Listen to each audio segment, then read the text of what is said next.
Everybody's focusing on the outside world, and how there's a lot of things in the outside world you'll never be able to control. You can influence, but you can't control it. This, your mind, your emotions, your body, you have 100% control over what you do with these things, and that's where the game is won. You win the inner game, then you win the outer game. But a lot of people spent their life trying to win the outer game, they won, and they're miserable. So to me, success without fulfillment is the ultimate failure. And so many people are focused on success still, which to me is like, there's nothing wrong with it, but it's like success is getting what you want. Fulfillment is living what you're made for. The biggest problem people have is they think they're not supposed to have any. And problems are the fuel for growth. Anybody who doesn't have problems is either totally asleep at the wheel or they don't have much of any kind of a life. No responsibility, nothing they're building. So I think the first thing is this misnomer that if I have a problem, there's something wrong with me or my life. And I think the second one is this delusion we've sold people on that getting what you want is going to make you happy. So you could call success getting what you want. I don't define it that way, but that's how most people do. But then there's fulfillment. And fulfillment is living what you're made for. It's like, I think the biggest challenge people have, and the reason they're not able to respond to challenges, they're just thinking about themselves, and it's not that hard to meet your own needs. And it's nobody's fault. I mean, these little things in our pocket, these little mini computers we used to call phones, they're constantly conditioning you to instantly get what you want. And that's not how human relationship works. And it's sure as hell not how you build a business. And there's nothing wrong with going for success, but you really got to figure out what you're made for, and nobody knows in the beginning. So you start where you are and you do what's in front of you, you do what's next, and you keep growing until you start to discover, hey, this is my real passion, this is my real hunger and drive, and it can change. People go for 5, 6, 7 years, and then they usually question their business, their career, their body, their relationships. And then one of two things happens. They change direction and feel renewed, or they go, no, I got a great deal here. What the hell's wrong with me? And they recommit and they get stronger. But that's life. And if you don't grow, I don't give a damn how much you got going for you, you're going to be miserable. Find somebody who has what you want, ideally maybe more than one person, 2 or 3, and figure out what are they doing different than you in their relationship? What do they believe different than you about relationship? If it's their body, what are they doing different? They're not lucky. They're doing things differently. You might be slightly biochemically different, but there's patterns there that you can see. And so instead of learning by trial and error, which can take decades you may never learn, Jim Rohn taught me success leaves clues, man. Find someone's got what you want, study what they do, every aspect of it, and then add yourself to it. And that's the pathway to speed of transformation. Your growth is the only limit to your happiness. If you're not happy, you're not growing in some area. And usually it's a place where you're blaming, you're pointing the finger. I don't care if it's government. Don't get me wrong. People can be unfair, unjust. That's for sure happens. But you can't control that. You can't make it not happen. What you have to do is become stronger than any of it so you're free. Freedom comes from growth. Freedom does not come from control. Because control is an illusion. You can't control everybody. No matter how hard you try, you can't control what they think or feel. And not everybody's going to be fair and just. And you, my dear friends, and I have not always been fair and just. Whether we admit it or not, it's just the nature of being, a human being. But we can make the largest pattern fair and just and loving and powerful and serving and growing until it becomes the dominant thing inside you. And then you experience life as being great. Not you're great. Life's great because you're living a great path. People that are scared to speak are thinking constantly, how am I doing? Am I good enough? Am I strong enough? You'll never get confidence. Confidence comes from doing something confidence is tying your shoes, right? Confidence, Michael Jordan making 1,000 shots before you take a break. Every single day, 6 days a week. So you look at Jordan or you look at, LeBron or you look at anybody who's the best in the world at what they do and you go, aren't they lucky? But if you actually study them, you'll see they're doing things, they're practicing in private things that make them certain in public and they get rewarded for what they do in public. Yeah. And you got to do the same. Self-esteem is earned. It's only earned by you with yourself. You're not going to get self-esteem because everybody praises you. Someone can tell you your whole life that you're brilliant, you're a genius, you're beautiful, you're handsome, and you not believe it. Someone can tell you you're a piece of crap and you're never going to become anything. And there's a part you can say, I'll show you, as many people have, and then they develop drive out of it, right? So it's really, self-esteem comes from doing incredibly difficult things where you know you pushed yourself. It's not virtue signaling. It's not telling people about it. It's what you know inside your soul is true. The most important thing for self-esteem is to find something you care about more than yourself. As long as you're in your own head, the nature of the mind is reductionism, right? Good, bad, right, wrong, all those types of things. Of course, life is much more, many different hues than that.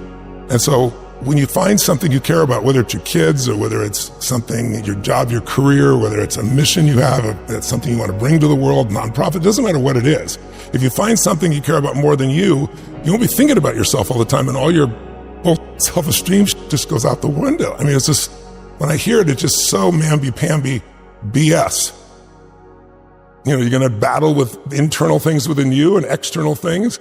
But if you keep going, you're going to eventually slay your dragons and you come out and the hero of your own life, and you have something to share that isn't bullshit. It's not something you read somewhere. It's something you've lived. Something you want. And everybody can feel you've lived it because it's a different level of ownership, you know? And then, by the way, as soon as you do that, it happens again. You're called on another journey. You have a new level of challenge that you need to go on. It just never ends, but it makes life really, really beautiful. One of the things you have to understand about life is everything changes and everything ends. And that kind of sounds heavy on the front end, but it's a truth. If everything changes and everything ends, number one, it should make you appreciate what you have right now. And then my view is what's next is always better. If I make it so, it's my job to make it so. Your biography is not your destiny. And it doesn't matter what you've been through. What you decide now is what's going to control your life. What you decide each day going forward is going to decide your life. Look where I am right now. Because I wouldn't assemble the story that my past equals my future. The past only equals your future if you live there. If you're using a rear view mirror to guide yourself, you're going to crash. So what you've been through is horrific. What you've been through is unjust. I'm on your side. But if you hang on to it, you have no future and you have no one to blame but yourself. Good times create weak people. Weak people create bad times. Bad times create strong people. Strong people create great times.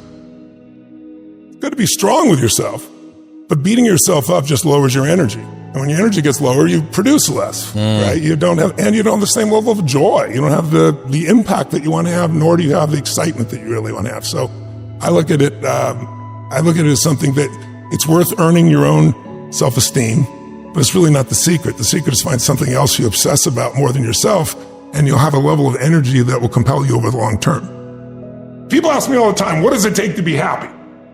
And I always tell them it's really simple. One word, progress. Progress equals happiness. If you keep growing, you're going to feel alive. And if you keep growing, you're going to have more to give. And when you're growing and giving is when life is magnificent. It doesn't matter how many statues, Oscars they give you, or Emmys, or how much money you have in the bank. We've all seen people have all those things, and I get the phone call because they're depressed or somebody commits suicide in that area. So it's really an inner game, and I think that's what's missing for us today. Follow the Motivation Daily podcast. Every day, we upload speeches that don't just inspire, they transform. I think it's important to realize wherever focus goes, energy flows. It's corny, but it's true, right?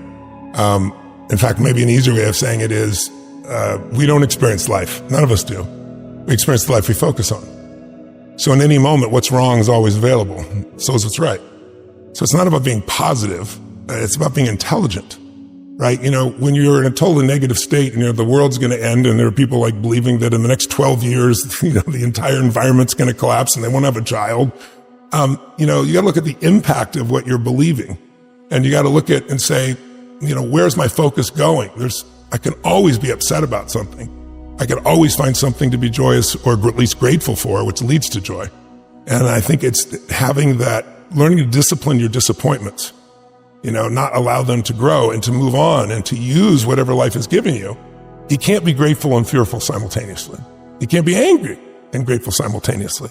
So what I do is I start my day, I make those changes, and I close my eyes or I look out at the water and I think of 3 things that I'm grateful for just a minute each. And I do 2 strong things and usually one simple thing like the wind in my hair or my daughter's smile or something of that nature. So I don't just get wired for unbelievable things. but that primes that nervous system. And then the second thing I do is I take 3 minutes, and it's kind of like a blessing or a prayer for the people around me, for the people I love. I start close, and I send it out there. And there's been a lot of studies I'm sure you've read that Dalai Lama and others have done on compassion for strangers, what it does to your brain. And so I do it every day. And then the last 3 minutes I call 3 to Thrive, where I focus for a minute each on something I really want to make happen. But I don't sit there and pray for it, hope for it. It's like I give thanks for it as it's done. I see it as done. I experience it as done. I wire my reticular activating system. I can speak in shorthand to you about this. So now it's going to notice anything that relates to that, but it has a joyous feeling to it as well. And I'm done in 10 minutes, and I'm ready to rock and roll. So, I do my cold plunge, and I do the parts of my normal daily ritual, but that one I do. And then I'll have 60 seconds, of joy, or 60 seconds of peace that I'll do in the middle of the day, and I'll just think of one of those things if I want to reactivate it. You can have crappy self-esteem and achieve a hell of a lot. Now, the real question is, what do you want? And I think if you want an extraordinary life, which my definition of that is life on your terms. Like, what's my idea? It might be different than yours completely. Some people, it's 3 beautiful children, a white picket fence. Some people, it's building a multi-billion-dollar business. Somebody else, it's writing poetry, right? So instead of looking for somebody else, it's like, okay, what do you really want from your life? And aligning yourself with moving forward towards what you really want. And I think if you can do that in a way that also you feel serving others simultaneously, there's a sense of meaning in life that can't be replaced by self-esteem or praise or compliments or being nice to yourself. And I don't think it's bad to be tough on yourself. I'm pretty tough on myself, I'll be honest with you. But I'm much better at celebrating now. And I also realize being overly tough on yourself usually comes by making, comparisons that don't make sense. But you look at somebody like Steph Curry, and you see this guy, to shoot the ball from almost half court, trumping on the side of his thing, and he doesn't even look. He turns around and just waves because he knows it's in already. And there's swish, and the crowd goes crazy. And people look at that and go, he's unbelievable. It's unbelievable. He's the greatest three-point shooter in history. There's no one like him. But what they don't pay attention to is that isn't like a little gift, right? He shoots 500 shots every single day, never less than that, 7 days a week, for more than 15 years. His 15-year professional career. He's been doing it since before he was in college. His dad really trained him. So think of that, 3,500 shots a week, 168,000 shots in a year, 2.52 million shots in his 15-year NBA career, so he can make 3,600 shots. Not even 0.1%. I tell people, you get rewarded in public for what you practice in private. Your training of your nervous system to do things is what really matters most. And you can't just be in your head. I think the problem is that people don't have something that they're wanting to serve more than themselves. That's where my energy comes from. I don't have to work in a day of my life. Why the hell do I do all this crazy stuff? Because it's so much more interesting to be in the game of life and keep growing and expanding and being challenged. That's what makes you feel alive. And are there problems? With 105 companies, I can promise you.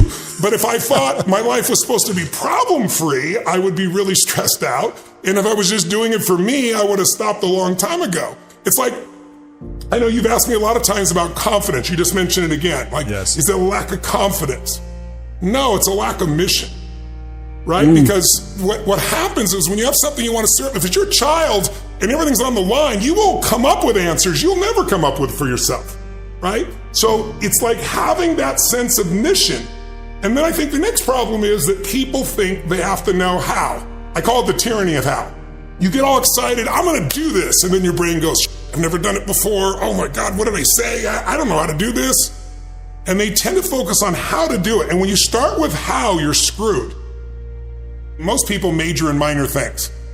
They know more about some actress's personal life than they know about their own physical body or their vitality or their energy or their emotion or their business or their career. And so what matters? A few subjects, your body, because your energy matters. That energy is low. Everything I just said is worthless to you. Because you're just going to go, he's talking too fast and there's a lot going on and hopefully the future will be better.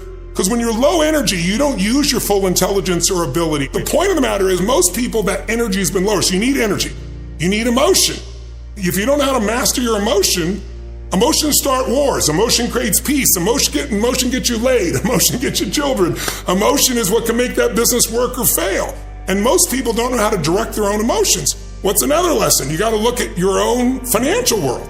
If you don't master it, it's going to create enormous stress. Your relationships are everything, as we've already said.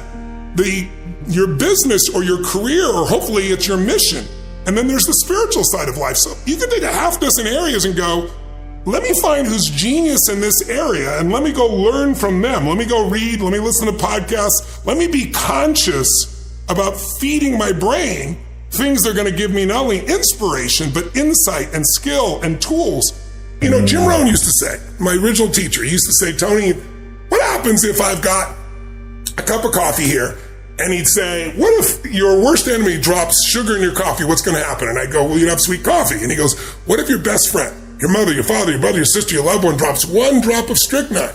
I said, you'd be dead. He goes, that's right. Life is both sugar and strychnine, so watch your coffee. His whole thing was stand guard at the door of your brain. But some people take that and go, oh my God, you can kill me. It was a metaphor. These people are not so toxic. They're toxic because you give them energy. So if your mom's crazy and constantly criticizing you and it drives you nuts, just go, that's my mom. That's her way of showing love. And I find a new perspective. And no matter what she does, just stay in a beautiful state and love on her and think, boy, think of all that she cares and feels for, all that she's frustrated in life, or all that she's going through that's made her this way. And think, God, I don't have to go through this. I can love her. We all have a pattern of focusing on what we have and at times on what's missing. Which one do you think most people spend more time focusing on, what they have or what's missing? What's missing? What do you focus more on? What's missing? Yes, the focus on what's missing is not something that comes with someone who is a failure. It comes very much with people who are very successful. And the question then becomes, if you're always focused on missing, how can you sustain happiness? You're in a permanent place of lack. That's correct. So scarcity is there. So you'll have drive, right, to keep staying on the hamster wheel of achievement, but you're not going to see much fulfillment, and not in a sustainable way. It's impossible. It has nothing to do with you or me, right? It's just software. And we got a soul. We're not software, but you run your software so often, you start thinking your mind is you versus my mind is a tool that I'm going to use. Or if I don't use it, it's going to use me. I think passion is the genesis of genius. If you've got enough passion, you're going to find answers nobody else does. But most people run out of fuel, meaning they get tired, they get exhausted, they get burnt out, they get, the law of familiarity. They're around something so much they take it a little bit for granted. And I've managed to see something in myself that I found in every great leader that I've ever respected, and that is the sustained hunger. Hunger is the number one factor. When I see somebody, I don't care what age they are, I don't care what their background is, if they're hungry to improve, to change, to make something happen. I mean, if you look at Richard Branson, he's as hungry today in his late 60s as he was at 16 years old in that crypt starting Virgin. Leaders anticipate, losers react. If you can anticipate what's coming, you can really take advantage. If you wait till it hits you, you're in trouble. So I think we're in a time where it's going to be a better year if you're willing to be better, right? Winter can be a beautiful time. As you've heard me say before, you can freeze to death, or you can ski and snowboard and have a great time with your family and build something. And so then when spring comes, you can really take advantage. But if you look at the world, the most successful businesses started in a winter. 68% of the Fortune 1000 were started in either a recession or a depression. I don't care if you're talking about Disney or Exxon in the depression, or Pizza Hut or FedEx in a recession, or Apple in a recession. So this is your time, but you have to get your head straight and you got to get your energy strong. And that's not easy when most people are shoved in their houses and isolated.